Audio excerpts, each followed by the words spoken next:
Yo, who we here with?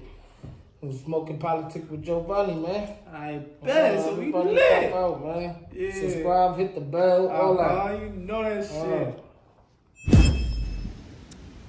Good morning, good afternoon, good evening, good night in some parts of the world. It's your boy, I'm him, Giovanni, with Smoking Politics with Me Vlogs, episode 8. Hope everybody's having a blessed morning, afternoon, evening, and night out there in the world. Hope you guys subscribe. I hope you guys let them ads play, please, too. Hope you guys subscribe, hit that bell. Shout out to one of my sponsors, Trophy Life, where everyone's a winner. Trophy Life LLC. You could look him up on Instagram at Trophy Life LLC, and he'll get you right. He ships worldwide. So today I want to speak about. I want to do a story time. And it takes place back in 2005. When I was in Job Corps in San Diego, in Imperial Beach, if you know, you know. Okay, so here we go. Now, 2005, was a real tough year for me. I was homeless, and mind you, there's always a shitstorm before you start doing very well. Because after 2005, from 2006 to like the end of 2009, I was going crazy. A lot of money going overseas. You know what I mean? That's another story though. But mind you, 2005 was a really tough year to me. I was homeless. I was bouncing around from friend's couch to friend's couch. Sometimes, shout out to my boy Martin Henderson, man. Love you, bro. Godfather of my daughter, one of my daughters, my second oldest. Sometimes he could have sneaked me in, so he would let me sleep in his car. I used to feel bad because I used to stink that shit up with my, morning breath, And another friend of mine named John Murphy back in Dago, he used to sneak me in too. And it was one of those times I was in John Murphy's room from sleeping over one night, and I seen the commercial for Job Corps. Mind you, I only had a backpack full of clothes to my name. That's all I had. No money, no nothing. Poor choices, people. Pay attention, youth. So, I seen the commercial for Job Corps, and I was like, yo, I'm going to that. You know what I mean? So, mind you, in Job Corps, you had to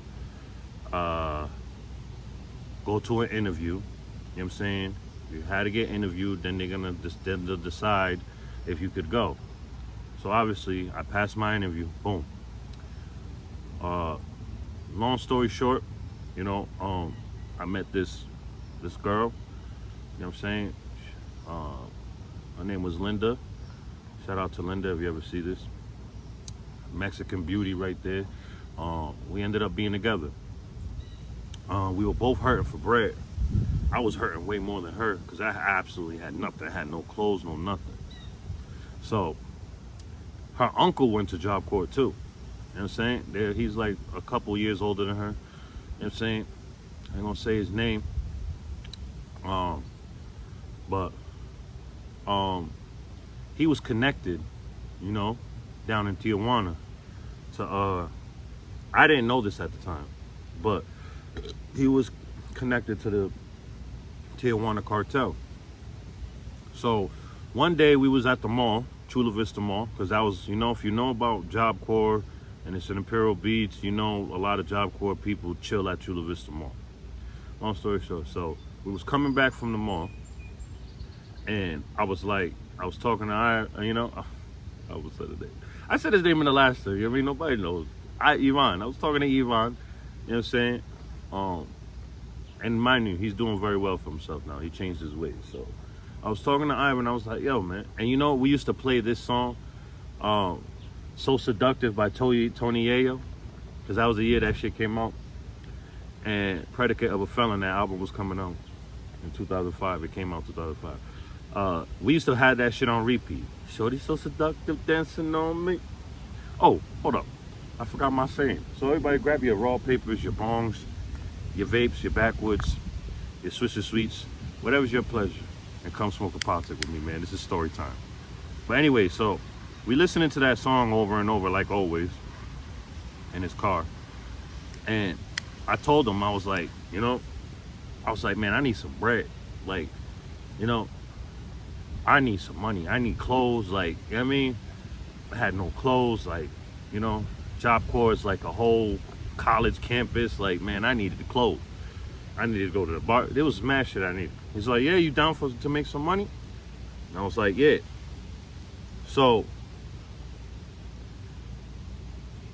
he plugged me in. We went down to Tijuana, because mind you, him and Linda, they had their grandmother she owned the house down there. So we used to always go down there on weekend passes and be in TJ for the weekend, and then cross the border to come back to Job Corps on Monday.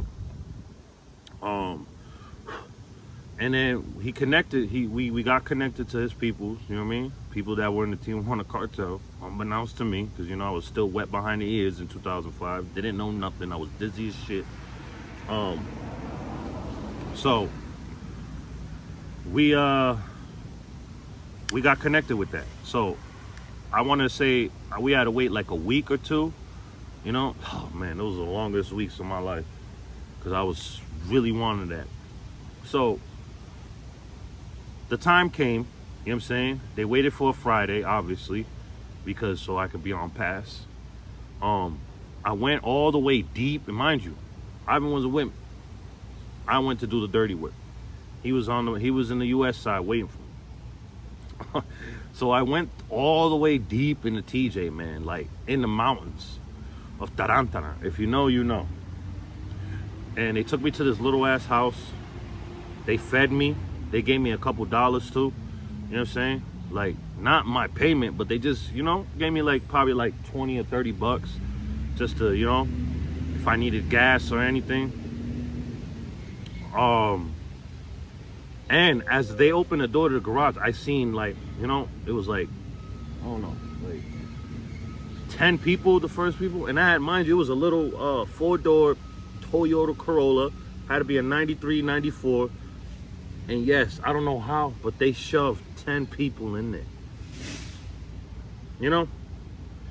So the lady that, that was with the Tijuana cartel, I had to follow her to the border, because mind you, I was deep in the mountains. You know what I mean? So I followed her to the border. As I was entering the border to cross, I want to say, I wasn't Otay. It wasn't the Otay border. I want to say it was San Isidro border, but maybe the Otay. I don't know. It was so long ago. She cut off, and I went to do my thing. Feel so bad. I was in line for 4.5 hours. It was a hot ass day. Feel so bad for those people, man. Very hot, and another thing why it took so long, because there was like 5 church vans coming from Tijuana to go across the border. I let all those church vans pass me. I just wanted as much as luck if I needed it, man. And I let all those church vans pass me. I finally get to the border, and there was a young kid at the border. He must have been like 20, 21. And mind you, the car, they put women's clothes and kids stuff in the car. You know what I'm saying? I put on glasses. I put on a freaking, they gave me a soccer shirt or some shit, soccer jersey. And when I went up to there, I was like, yo, and it was all up to me. You know what I mean? I said, yo, I go to Job Corps. I showed him my Job Corps. He said, you have a license? I was like, nah, man.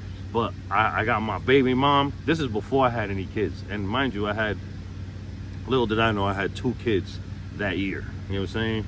1 in June and 1 in August. That's another story. But anyways, I said, man, I just dropped off my daughter and my baby mom in Tijuana, and I live in Job Corps. Please, man, I'm late. I'm gonna get in trouble. They're not gonna give me passes no more, and I'm not gonna be able to come see my kid. And he looked at me. I sold it well, but he looked at me and then he kept looking. He's like, you don't have nothing in the trunk? I said, man, you could check if you want, but can you make it quick? That right there, he's like, just go ahead. After I said that, I said, man, you could check if you want, but can you make it quick? He let me go. I was like, whoa, riding, you know what I'm saying? Went to Chula Vista. The drop off, the meeting point where I had to meet Ivan at was at Carl's Jr. The first Carl's Jr. at the first exit to get off Chula Vista. I forget what exit that is, man. It's been so long. If you know, you know. So I missed the exit. So I took another exit. And those people were so hot. Mind you, it's been 4.5 hours. No water, nothing. Sun was beaming on. Oh my God, bro. I don't understand it. 10 people, dude. 10 people. So I pull into these apartment complexes. Mind you, it's nighttime now. You know what I mean? Because all day we at the border. You know what I mean? I pull into these apartments and I couldn't open the trunk. The trunk couldn't open. I couldn't get these people out.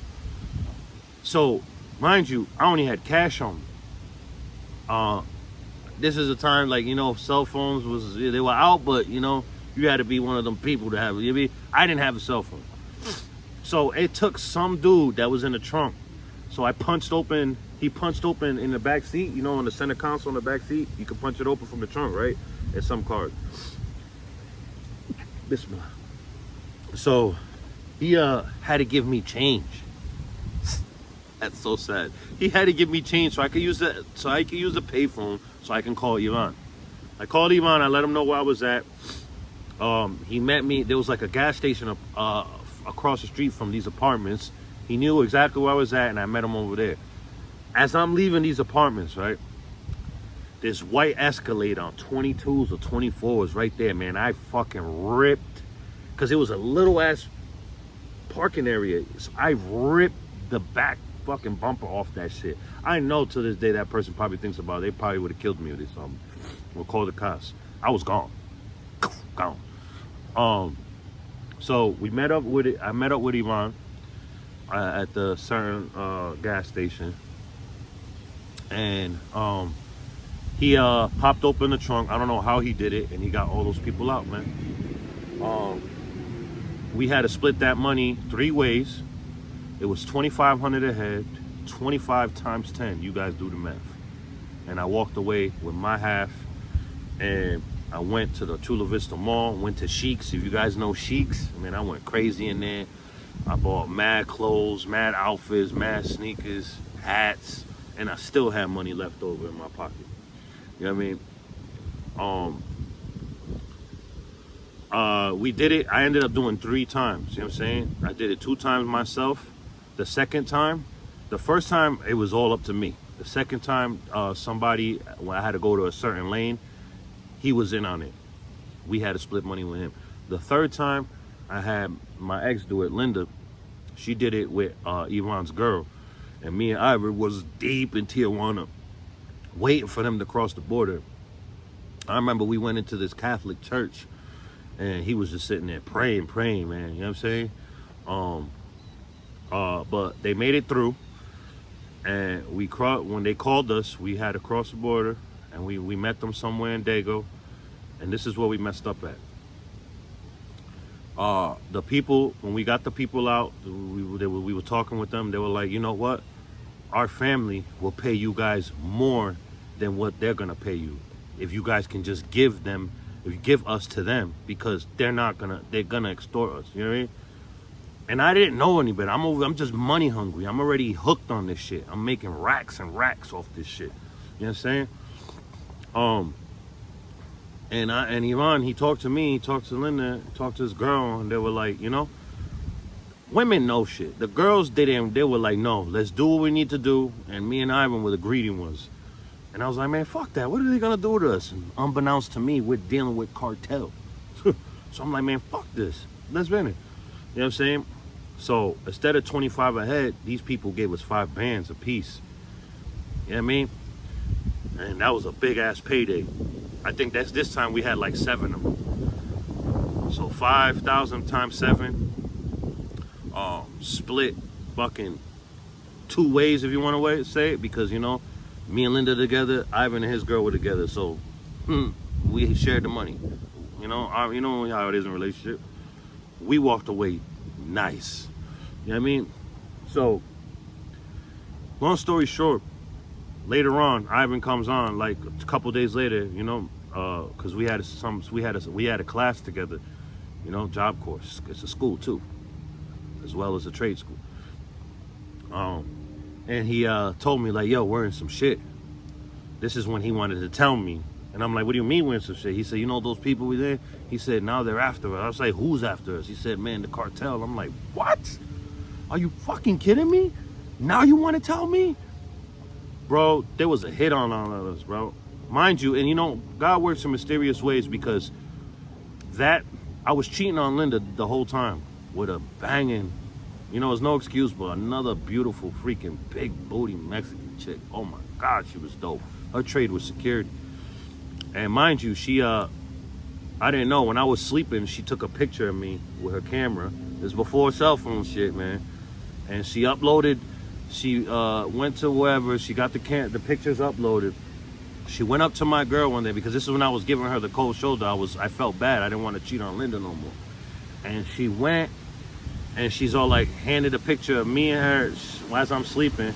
And she said, here, to Linda, I don't need this anymore. So it was a whole big thing. I started a riot there. Let me tell you what, real quick, before I end this off. It's gonna go what the story I've been telling. Pay attention, people. I know you feel like I'm getting off track. Listen. So I went up to the girl, right? And I said, bitch, I was going crazy on her, you know? I was like, you really did that? And I spit in her face. She was the wrong chick to spit in the face, you know? Her peoples came that night, tried to jump on me or whatever they wanted to do to me. Yeah, so I got kicked out of Job Corps. I started a whole shit, bro.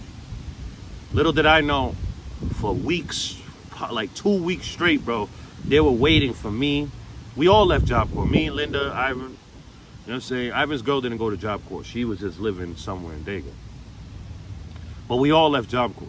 They were hunting for us. They even had whatever organization that was out there looking for us too. You know what I'm saying?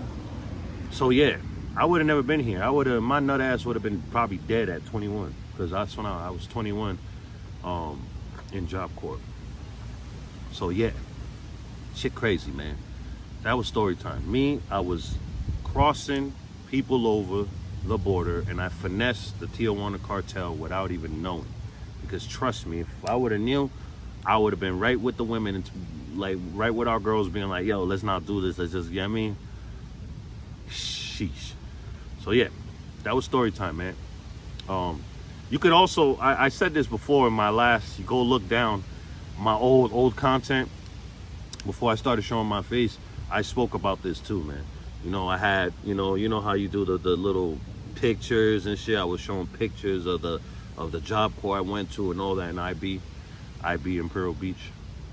And yeah, man.